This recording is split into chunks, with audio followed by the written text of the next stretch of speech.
How you doing? Well, I'm doing just fine. I lied, I'm dying inside. Okay, so serious question. Can drama ruin criticism like shows? Like, I have been covering bad takes from bad critics like Lily Orchard and It's a Gundam and pointing out just how bad their takes actually are. However, I don't really point out what kind of effect like that has on critics at large. It might surprise you, but Lily's takes on Steven Universe were not the only hot takes around at the time, or the first. You could even argue one influences the other, as people will always seek to emulate what's working, making a real chicken or the egg type situation. It was so bad that anyone speaking out or liking Steven Universe got downvoted or ridiculed, usually both. The inverse can also happen, with good critics being thrown in with nut jobs and thus creating animosity between the critics and the fans. Which again is just adding more fuel to the fire, as they each become harsher on whatever small mistakes the others do. Well, now I want to take a look at a specific fandom to study just how drama and clout chasing could lead to this kind of feedback loop. While I wasn't around for Steven Universe's drama, I was around for the chaos started in the RWBY fandom since I jumped on during the second volume. This should go without saying, but spoilers for RWBY ahead. It should also go without saying, but just because I'm focusing on how the criticism devolves due to drama, that's not an excuse for fans' bad behavior either. Yes, there are bad takes out there, and you're free to share your opinions if you disagree, but if your solution is to either curse them out or write them a 4-paragraph or above thesis on why they're wrong, you've probably gone overboard. Even the stakes are truly terrible, and even more so if it's just something you don't like. Like, I would really love just to curse out Lily Orchard and her fans, especially the ones that debate whether or not she even called people a fascist, even when given direct proof. I would really love to do that, but I can't. Simply because they would immediately use that outburst to discount anything I said, and just because I like to have this thing called credibility. Now, for those that don't know what RWBY is, and to give you a better idea of the critics, let me give you a summary of the show and the drama surrounding it. RWBY is a fantasy action show centered around Team RWBY, composed of Ruby, Weiss, Blake, and Yang, as they fight monsters called Grimm that have overrun the world of Remnant. Their main villain is an immortal witch that controls the Grimm named Salem, who wants to get revenge on the gods that cursed her with immortality and that wiped out the last group of truly magical humans that used to rule the planet before them. All she needs is these 4 relics hidden in each of the 4 kingdoms of this world, most likely leading to the gods just wiping out the new humans again due to her own need for revenge, yet again getting the better of her. It was originally put on YouTube where it took off with a shoestring budget and 5 animators who the first season barely even got over an hour in length. It ran for 9 volumes, even getting put on Crunchyroll for a while, who produced an anime for it. As of right now, the company that made it, due to, well, a lot that I'm about to get into, has gone under, and the IP is now owned by Viz Media, who plans on continuing the main series apparently. Now, the drama around the show might take a little longer, as it truly goes off the deep end. And again, I'm comparing this to other things like Busy Pop and Steven Universe, so yeah, prepare yourselves. Now, the show and company, RT, did have their fair share of actual scandals, from how they treated employees to not paying them for overtime that led to a constant rotation of animators working on the show. One of the voice actors pulled a Diddy, one of the founders got red-pilled and turned into Mike Lindell, and one voice actor seemed to try to take advantage of the company's bad reputation at the point by saying they were harassed, only to have a video of them being just as racist and transphobic as the people she was calling out. Yeah, not good. The company itself was also horribly mismanaged. RWBY, despite being its best moneymaker, had its own Volume 5 funds ciphered off for the failed series Genlock, which put the company into even serious-er debt. They even had to get Crunchyroll to bankroll the 9th volume, which was also cut, leading to the volume having fewer episodes and definitely feeling like a few were missing in the volume story-wise. Yeah, so there's lots of reasons not to like the company or some of the people working on it. That said, not everything said around that time was true, and some of them were just downright crazy conspiracy gossip.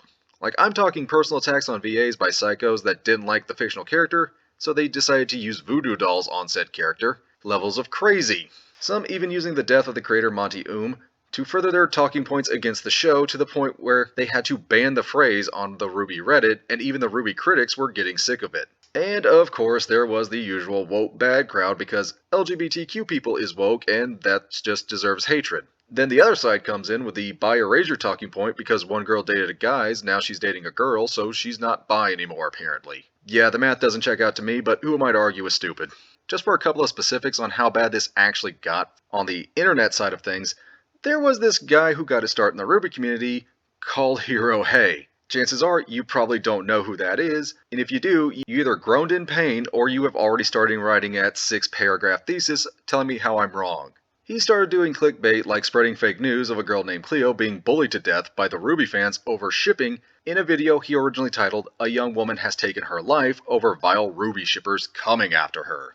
Very catchy title. Now, shipping wars had already been a problem in the fandom for a while, so a lot of people were receptive to this news, or likely to believe it. The problem was, all he was going on was what somebody had emailed to him. He even constantly says that this is alleged despite the title. However, he also says at the end of the video he believes this could be real, keeping it all as vague as possible on whether or not he believes this is real. And I just gotta say, I'm not gonna sit here rambling so much because I am at a loss for words on this one. But again, I haven't personally confirmed the story, so I'm not here to force ideas in your mind. Make of this what you will. Make of it what you will. Make your own opinion on it. But I will say this much.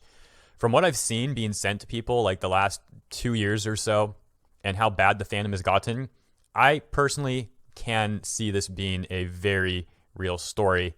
And it makes me very frightened about how many people are also suffering from this sort of thing, how many of them may go that far in the future. I hope to God they don't.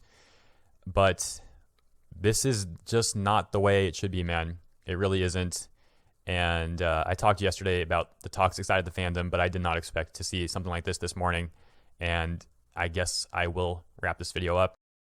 Then, I shit you not, a day later, after someone on Twitter had to tell him this was BS, he changed the title of his first video and made another video where he tells people he always thought the story was fake.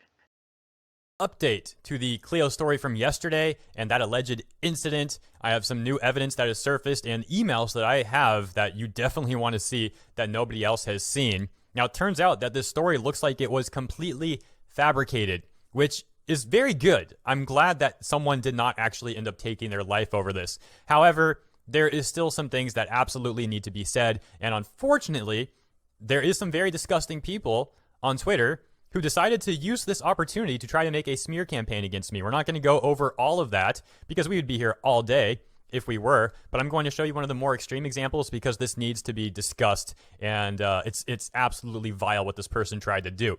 So let's clear some things up before I show you that. Some facts. In my video yesterday, I said multiple times it was an alleged incident that you would have to make your own opinion on, but I will say this much. From what I've seen being sent to people like the last 2 years or so, and how bad the fandom has gotten, I personally can see this being a very real story. I also said any profits I might get will be donated to charity. And I still, even though this turns out to be fabricated, it turns out it most likely is, and we'll go over that, again, emails and evidence in a moment, I'll still be making the donation to charity. Here, I did still redact some information, just the email addresses and the last name, because it seemed like the right thing to do. I did put my watermark on this because with the people trying to smear me right now, if I didn't, they would probably just take these emails and say whatever they want about them. Let it be known that I'm the one publishing this and getting it out there. And let it also be known that this person in the second email they sent me asked me to publish this information, publish this email. And I did not do that because this doesn't really prove anything. And I was still skeptical, and I was not about to boost this email and publish it without getting more information first. And now we have more information that makes this whole thing look very uncredible. So, but I will say this much. From what I've seen being sent to people like the last 2 years or so, and how bad the fandom has gotten, I personally can see this being a very real story. I emailed them back and they sent this. It would mean a lot to me if you would use this email to confirm the story. Again, I didn't end up doing that. You can see this was from 15 hours ago. At this point, it's probably about 17 hours ago for that one, 19 hours ago from the beginning. The first one, rather. They say, I know a lot of people don't believe these things and think of them as cruel jokes. Well, turns out you were making a cruel joke, most likely. I'm glad I didn't publish this. I knew better. But I will say this much. From what I've seen being sent to people like the last 2 years or so, and how bad the fandom has gotten, I personally can see this being a very real story. They also wrote, I don't want Cleo's passing to be brushed aside as one of those. Feel free to use the email for future updates on your channel. Thank you, Anya. So of course, again, I was very skeptical about these emails. They asked me to use them to confirm the story, and I didn't publish it. They wanted me to do it last night, and I did not, because this doesn't confirm anything. Anyone can email me and say something. This still didn't really confirm anything, and I was still very suspicious, and I was going to do my best to collect more due diligence on this whole thing. Wasn't about to just be like, okay, let's tweet this. This must be legit. No, man. You're not going to pull the wool over my eyes like that. Now, I will admit, one reason why I didn't think 100% this is fabricated is because they at least didn't ask for the money. They didn't do like, it would be nice if you could give the money to my family and I to help with the cost or anything like that. They did say to donate it to charity. He even went after people on Twitter that pointed out the title change and what he said in the video that's still up. Yeah, he didn't delete the first video, he just made another one. Sadly, that was far from his last story on RWBY, and he continued to spar with both the writers and VAs, including Monty's own brother, Nath over his bad reporting. Nath, who eviscerated him so badly on Twitter, he had to delete his response video to said evisceration, and multiple tweets he used against him in this thread. It didn't stop him from lying though, as he told people on Twitter Nath was defending a man that beats his wife when he was clearly just pointing out that he wasn't the VP like Hirohei said he was. Even when he started to move away from RWBY, his methods never changed and would be seen following other controversial takes, like fighting for redo of Healer unironically, a softcore badly written hentai that Hay tried to make people think was going to be the next Goblin Slayer, and supporting the channel Anylog as Japan fighting Western censorship, which it didn't and even went under before RT in 2023. He even started doing reactions to reactions of other people's reactions, always popping in every now and again to make a RWBY video telling about how it's definitely getting cancelled this time. I was also planning to show some of Adel Eke's hot takes. If Hirohei was the RWBY fandom's It's a Gundam, he was their Lily Orchard. But his channel was apparently nuked by his own hands, which I kinda doubt if you've seen his old videos or saw what he puts on Twitter. You know, things like including telling people characters are homophobic that aren't, virtue signaling badly, making rape jokes, and posting breeding erotica. Yeah, he was one of those kinds of comedians. All that, and these weren't the only really bad ones out there, you can definitely see how discourse became so heated, and why it would affect all corners of the fandom. Not all the critics were this bad though. Some like Celtic Phoenix's group, Judgmental Critter and Vex Viewer were constantly calling out the likes of Hirohei and even kicked out Adel Ake when he started doing stuff like going after voice actors. So don't get it wrong, there are a lot of critics that aren't just here for the clout and drama, and most of their reviews upon rewatch still hold up, right up until Volume 7 where you start to see some cracks. Now it's not a big drop like they just turned into Lily Orchard or Adel Ake like that. It just seems like they were getting more burnt out of doing this. Doing it more because it's a job, not because they actually enjoyed it. They were noticeably getting more agitated with fans and made far more embarrassing mistakes in their reviews. A few like Vex Viewer saying Penny's return in Volume 7 was somehow a retcon. Penny is back, and her smile and disposition hasn't changed one bit. It's almost as if nothing happened to her in Volume 3. I'm as good as new. Better even. This is strangely wholesome. Sounds like Penny to me. Everyone takes her return in stride, because the writers decided to retcon the emotional impact her death had. Everyone was watching. Every house in every kingdom saw that poor girl ripped to pieces. This all looks great, Penny. But where are we staying? Is that normal? And just to be clear, Penny was shown to be a robot in Volume 2 to RWBY, and Cinder even acknowledged her being a robot on live TV as she was ripped in half in front of a stadium of people. Who didn't know she was a robot? To everybody in that stands, they just saw a girl get cut in half by another student, which Cinder actually takes advantage of in that speech he refers to, painting both Beacon and their headmaster Ozpin as training psychopaths ready for war. One nation's attempt at a synthetic army, mercilessly torn apart by another star pupil. What need would Atlas have for a soldier disguised as an innocent little girl? I don't think the Grimm can tell the difference. And what, I ask you, is Ozpin teaching his students? First a dismemberment, now this? Huntsmen and huntresses should carry themselves with honor and mercy. Yet I have witnessed neither. Perhaps Ozpin felt as though defeating Atlas in the tournament would help people forget his colossal failure to protect Vale when the Grimm invaded its streets. This is actually what that line from a person who wasn't even the main cast that Vex used was actually referring to. Not the fact that a girl died, period. In fact, let me take a better comparison, because there was an actual human girl named Pyrrha that died that season as well, whose death actually unlocked Ruby's Silver Eyes power even though Penny's did not. And later throughout Volume 4 through 6, you're giving constant reminders of what she meant to the cast and crew. The main cast and crew. You even see things like a statue built in her honor, as well as her friends listening to her voice, and practicing her lessons at night to bitter sadness. None of these things are things Penny got, because why would you? She's a robot. She's clearly not going to stay dead. Nobody said she couldn't be repaired or fixed, so why would you assume she couldn't be? This says a lot more about the critics or people responding to this more than it does the writers, as they just saw a character go down, didn't hear anything about her, and then said, okay, that must mean she's really dead, even though, again, robot, it has a clear avenue back. Like, if Pyrrha had did this, then yeah, this would make total sense. They just spent like 3 volumes mourning her, so of course, if she shows up in Volume 8, that's a big stick in the eye. There was no way for her to come back logically, as there was for Penny. Yet, Vex somehow thinks they are supposed to be surprised by her return. Yeah, the idea of her coming back was never in question, and to call it a retcon makes me think you don't actually know what a retcon is. You can argue about the way she came back, and Eruption Fang does a pretty good job at this. I was never against the idea of Penny coming back, but I was against the idea of this Penny coming back. It seemed that what made Penny different from your average robot was her soul, quote unquote. She's capable of generating an aura, so that indirectly entails she has a soul, making her a literal one of a kind. And because she was different, she seemed as though she wasn't just data stored on a hard drive. I think bringing back Penny as the exact same person was a mistake. It makes what happens in Volume 3 seem like some cheap emotional manipulation which ultimately tricked everyone into believing something that was untrue, and that's consequences for the series. Yeah, see, that's fine, but Vex's version literally relies on rewriting the story as well as forgetting the biggest tropes that go with robots. Excuse me. I seem to be without a body. Would you mind lending me yours? Why are you screaming? Because you're a talking head! So are you. That is cutting, sir.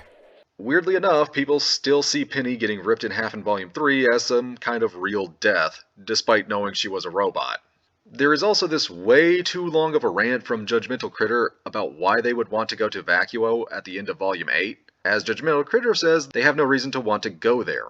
How you doing? Well, I'm doing just fine. I lied, I'm dying inside. Here's the other thing that pissed me off with this fucking episode. They were so close. They were so close to making this actually good, and unsurprisingly, they dropped everything at the fucking end. We could have established this. We could have set this up, because you know what happened a couple episodes ago? So you're still going to Vacuo?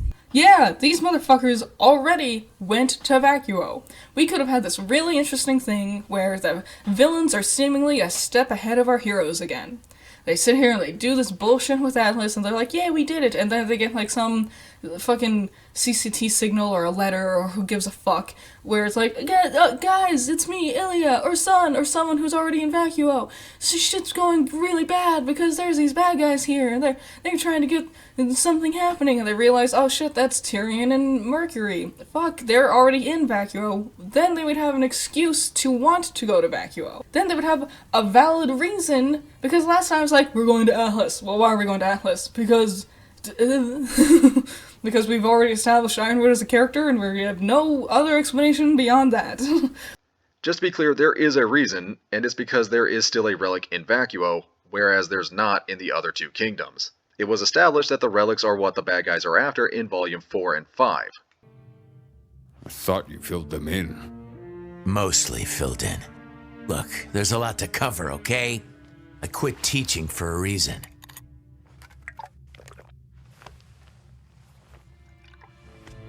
The 4 maidens each have the power to perform feats of magic, and they are the only ones capable of reaching the relics. What? The relics are each locked inside a chamber that can only be opened by a specific maiden. Winter for the gift of creation, summer for destruction, fall for choice, and spring for knowledge. They've already been to those other 2 kingdoms, Vale and Menagerie, so the heroes and villains have no reason to go back there. This whole rant goes on for way too long.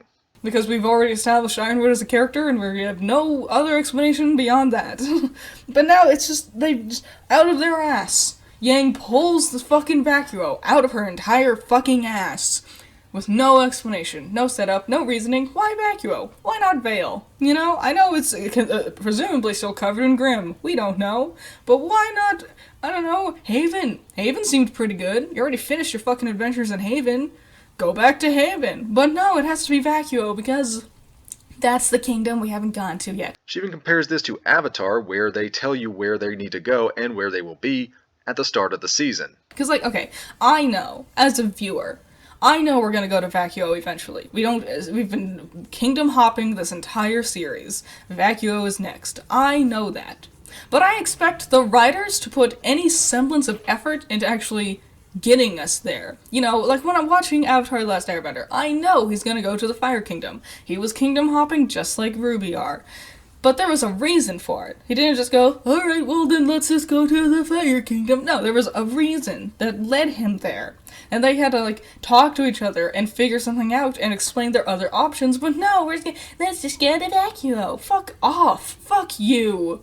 Let's just, even when you can set up something, even when you take the fucking time to actually set up a plot point more than 5... Again, they did this here too. Vacuo is just the last place that has a relic in it, and the last place the villains would be going. And it just keeps going to the point where Critter even starts to insult the writers for the fact that they forgot that they already established this. Fuck you. Let's just, even when you can set up something, even when you take the fucking time to actually set up a plot point more than 5 minutes before it happens, you can't even fucking execute it right. Why are you writers? Why the fuck are you the writers if you don't know how to fucking write? Because from what I've seen from this episode, you have no idea what you're fucking doing. My god. Once again, half-assing it, rush past it. Who gives a fuck? Definitely not me. I shouldn't. As an avid viewer of the show, you know what I should do? Just accept it, turn my brain off, and like it no matter what. Why are you complaining all the time? Sorry I'm complaining when things are fucking terrible. Sorry I'm disappointed with something and I express myself. But yeah, let's just accept this. It could be better, but let's accept it for being bad. How about that? Another just weird one was how they say Volume 9 is somehow considered filler, and granted not everybody thinks this, but it has become a common criticism of the volume for some reason. Now, just to be clear, a filler is generally something that has no bearing on the story's plot or considered a non-canon event. Bleach has probably the best example of filler arcs, as throughout the Waco Mundo and War arcs, the story would constantly stop and follow a completely new story with new villains, only to pick up the original story 30 episodes later like nothing had happened. You could literally skip those 30 episodes and not miss a thing, as the filler arcs have no bearing on the main story. A lot seem to consider Volume 9 a filler arc, as they say they are no way closer to stopping Salem and nothing important happens or appears to have lasting consequences. VexViewer specifically made this argument that Ruby's arc in the entire volume was a filler, as she ends the arc basically going back to her old self, after they being depressed for the whole season about losing Atlas, the Relic, and her friend Penny. For real this time. She wasn't a robot at this point. A naked blue magic man without a penis turned her into a real girl. I could elaborate on that, but for the sake of comedy, I'm not going to. Ruby Rose, it's the volume was about her. This volume was make or break when it comes to Ruby's character development. She basically offs herself. Ultimately, they had no choice but to have her return as herself. I get that. You can't have a character in the show for kids erase herself or be someone else or change and then have her not ultimately come around and choose to be herself. I get that. But the way they went about it was so bland, so boring. I said in that video that Ruby had to be changed some way. She had to be forever changed some way. If at the end of the volume, oh, I'm more determined to take down Salem. Let's go. I'm still the leader of Team Ruby. Let's go get him. I said if that was the case, the volume would be filler. I can't now turn around and say that it's not filler. Unfortunately, I have no choice but to say Ruby Rose in Volume 9 was kind of a filler.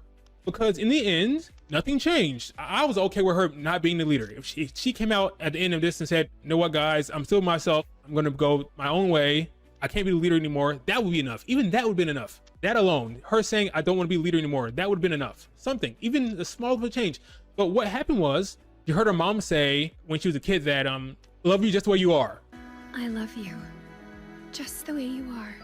And that was enough. Okay, that's fine story-wise, like narratively, that's fine, but it's weak. And then you have her come back and just be Ruby Rose. All right, guys, I'm back again. I'm over my depression because I heard my mom say when I was a kid that she loved me. Your mom didn't see you be a bad leader and make mistake after mistake after mistake. You're still depressed, but she hears that and she's like, all right, I'm going to be myself again. But yeah, I don't know what to tell you guys. It's filler. It's filler. She's literally what I said I didn't want them to do. It wasn't strong enough. That's the problem. See, you have a strong character moment, a strong scene, something that with some actual meat on the bone, you can get from I don't want to be me anymore to I want to be me if it's something significant. But all she heard was, I love you just the way you are, which is what all moms say to little kids. So I don't know how that takes away her depression. I mean, it works fine narratively. It was just weak. It was just weak. Let me tell you what they should have done. They should have had Ruby full on become Summer Rose. Now, how does that work? Now, how do you get away with that? Because ultimately she's choosing not to be herself, but she sees her mom as this super mom, this perfect woman.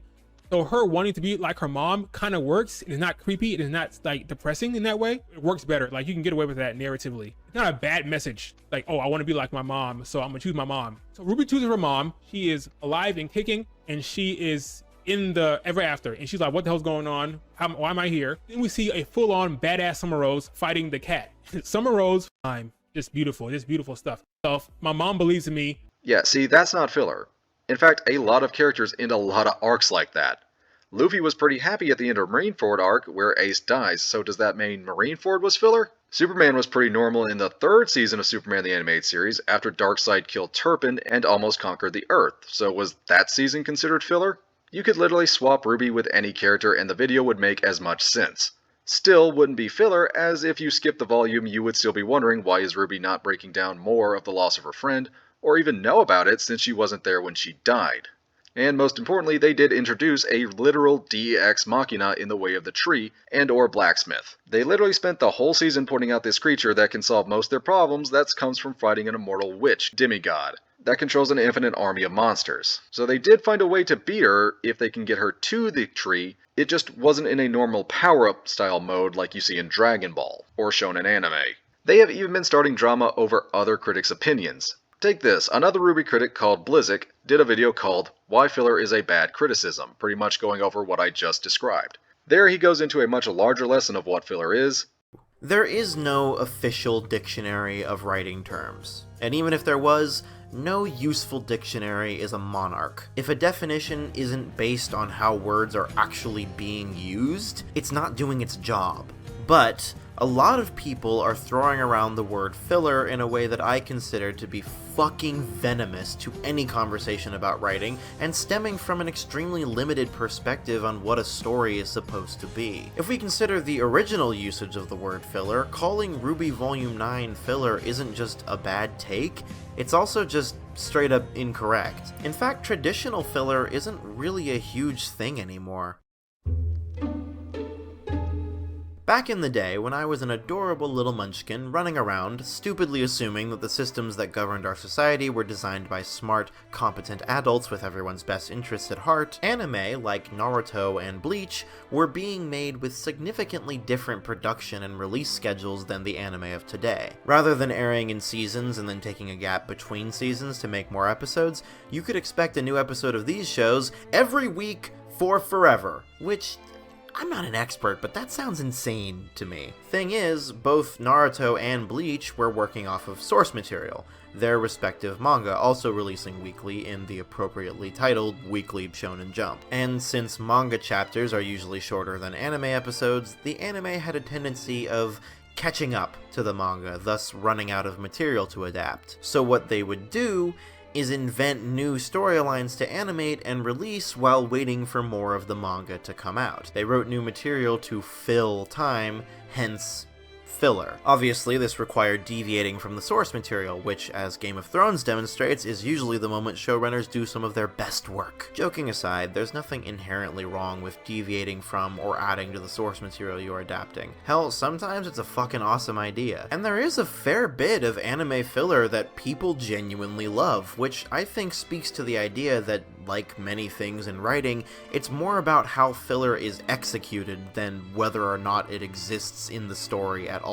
And then he moved on to how the version of filler, like we see from Vex, about following the main plot of stopping Salem and RWBY needing a physical power-up, isn't really considered filler arc material.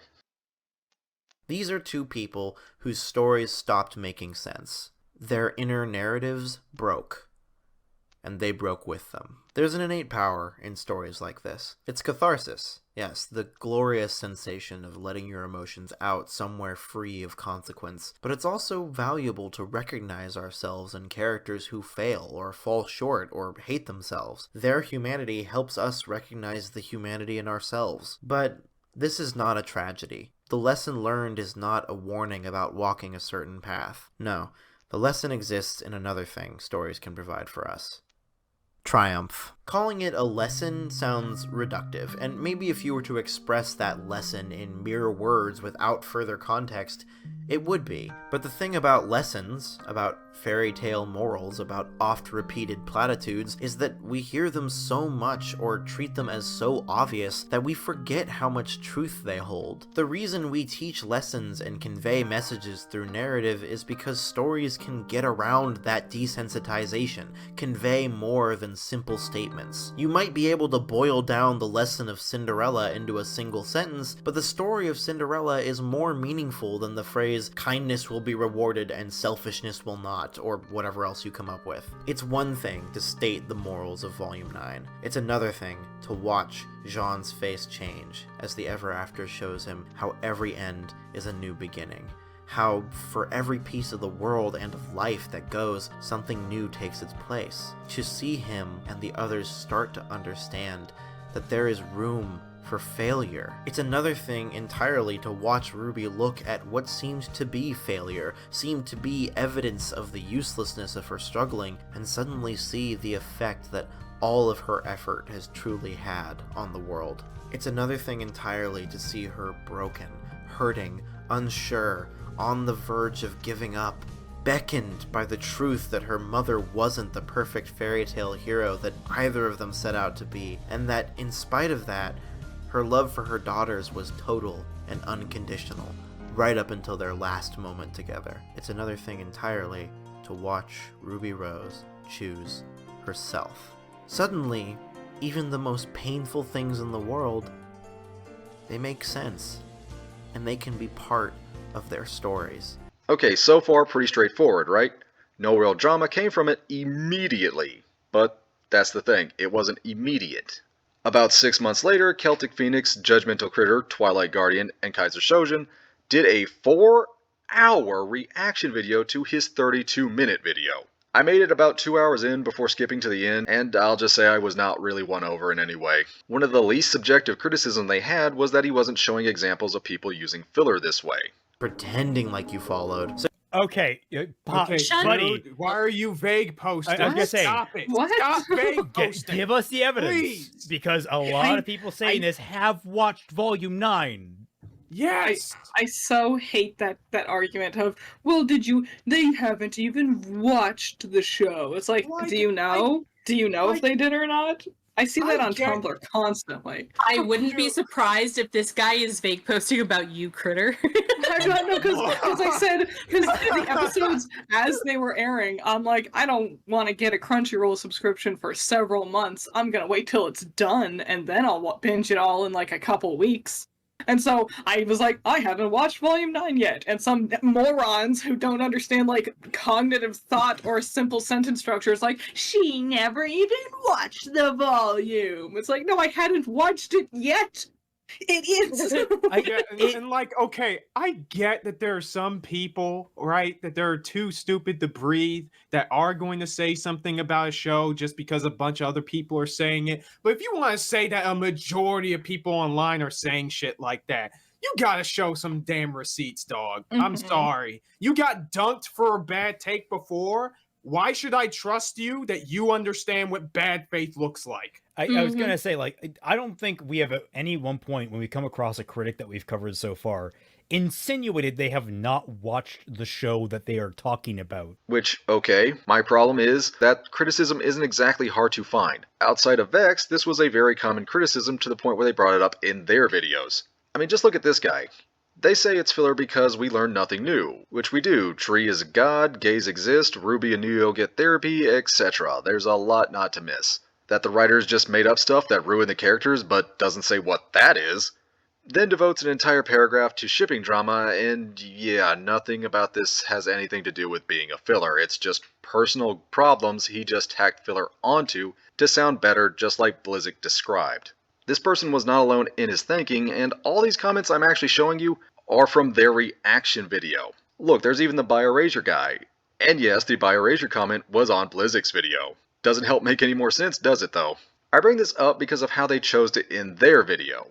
In the end, they would laugh about how bad Blizzik didn't get what they meant filler was, even claiming the top rated comment on his video was bashing how Blizzik didn't get just that. They do look for the comment, don't find it, which is kind of ironic, since they were making fun of him for not showing things, and instead they just decide to make fun of people liking his video. So I'm sorry, you need to elaborate to me exactly why the themes that you think are being presented are the ones that are being presented, and why you think they are good. Because what I got from Volume 9 seems to indicate that I should take a nosedive off the nearest bridge. Also, no, go ahead, Critter.